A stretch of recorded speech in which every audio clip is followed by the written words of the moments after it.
अमरमणि त्रिपाठी के बाहर आने से बदल जाएगी पूर्वी उत्तर प्रदेश की राजनीति। सितंबर 2003 की इस तस्वीर में अमरमणि त्रिपाठी दिल्ली के इंदिरा गांधी एयरपोर्ट पर दिखाई दे रहे हैं। उन्हें मधुमिता शुक्ला हत्याकांड में गिरफ्तार किया गया था। मधुमिता शुक्ला हत्याकांड के दोषी अमरमणि त्रिपाठी हैं। उनकी पत्नी को सजा पूरी होने से पहले ही उत्तर प्रदेश सरकार ने रिहा करने का फैसला किया है। अंग्रेजी अखबार इंडियन एक्सप्रेस ने अमरमणि त्रिपाठी के गृह क्षेत्र महाराजगंज से एक विस्तृत रिपोर्ट प्रकाशित की है। इस रिपोर्ट के अनुसार 20 साल से जेल में बंद अमरमणि त्रिपाठी का प्रभाव अब भी महाराजगंज के नौटनवा इलाके में कम नहीं हुआ है। बीते 20 सालों में अमरमणि त्रिपाठी सिर्फ एक बार ही साल 2006 में जमानत पर इस इलाके में आए थे। अमरमणि का गृह क्षेत्र नौटनवा महाराजगंज जिले में है, जो उत्तर प्रदेश की राजधानी लखनऊ से करीब 300 किलोमीटर दूर है। अखबार लिखता है कि नौटनवा की गलियों में ही अमरमणि त्रिपाठी के प्रभाव को समझा जा सकता है। उत्तर प्रदेश के पूर्व मंत्री अमरमणि त्रिपाठी भले ही 20 साल से जेल में बंद हों, नौटनवा कस्बा अब उनकी वापसी का इंतजार कर रहा है। यह लोगों को लगता है कि त्रिपाठी को साल 2003 के मधुमिता शुक्ला हत्याकांड में फंसाया गया था। गुरुवार को उत्तर प्रदेश सरकार ने 66 वर्षीय अमरमणि त्रिपाठी और उनकी पत्नी 61 वर्षीय मधुमणि की रिहाई का आदेश दिया था। दोनों ही साल 2007 में कवियत्री मधुमिता शुक्ला हत्याकांड में आजीवन कारावास की सजा काट रहे हैं। रिपोर्ट के मुताबिक इस सजा का अधिकतर हिस्सा उन्होंने गोरखपुर के बीआरडी मेडिकल कॉलेज में स्वास्थ्य कारणों की वजह से बिताया है। रेलवे स्टेशन के पास नूडल्स बेचने वाले शैलेंद्र बर्णवाल कहते हैं, वो हमारे कद्दावर नेता हैं, उनका कोई दोष नहीं है, फंसा दिए गए थे, और अगर दोष था भी तो 20 साल की सजा में व्यक्ति बदल जाता है।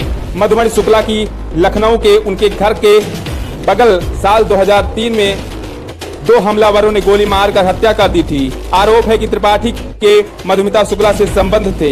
बर्णवाल इस हत्याकांड के समय सिर्फ 6 साल के थे। उन्होंने अभी भी त्रिपाठी के सक्रिय राजनीतिक जीवन को नहीं देखा, लेकिन वो मानते हैं कि त्रिपाठी के लौटने का पूर्वी उत्तर प्रदेश की राजनीति पर बड़ा प्रभाव पड़ेगा।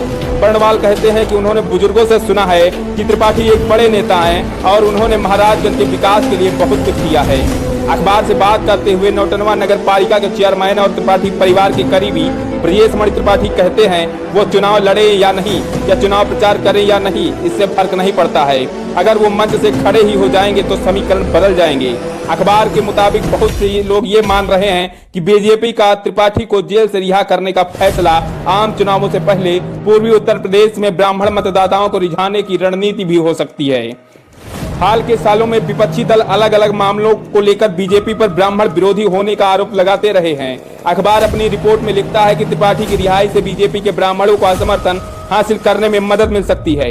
अमरमणि त्रिपाठी 4 बार विधायक रहे। उन्होंने जेल के भीतर रहते हुए भी चुनाव जीता है। वो यूपी के सभी 4 बड़े राजनीतिक दलों कांग्रेस, बीजेपी, समाजवादी और बहुजन समाज पार्टी में रह चुके हैं। हालांकि जेल से रिहाई के बाद त्रिपाठी किस पार्टी में जाएंगे, इस योजना को उनका परिवार अभी सार्वजनिक नहीं कर रहा है। अमरमणि त्रिपाठी के बेटे 32 वर्षीय अमनमणि त्रिपाठी भी पूर्व विधायक हैं और फिलहाल अपनी पत्नी सारा की हत्या के मामले में जेल से बाहर हैं। अमन त्रिपाठी इस समय इस परिवार का राजनैतिक चेहरा है। अखबार की रिपोर्ट के मुताबिक उनके पैतृक गांव पाहुड़ी में त्रिपाठी परिवार को पूरा समर्थन हासिल है। सभी धर्मों और जातियों के लोग इस परिवार का समर्थन करते हैं।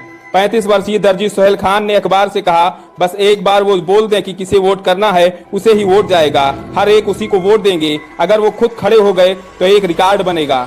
गांव के लोगों का कहना है कि त्रिपाठी की जेल से वापसी गांव दिवाली से कम नहीं होगी और पूरे जिले के लोग उनके स्वागत के लिए इकट्ठा होंगे। वहीं अमनमणि त्रिपाठी ने कहा, अभी तक हमने कुछ तय नहीं किया है और ना ही इस बारे में सोचा है। हम एक राजनीतिक परिवार हैं। 2022 के विधानसभा चुनावों में अमनमणि त्रिपाठी स्वतंत्र चुनाव लड़े थे और तीसरे नंबर पर रहे थे। बीजेपी समर्थित निषाद पार्टी के उम्मीदवार ने नौटनवा सीट पर जीत हासिल की थी।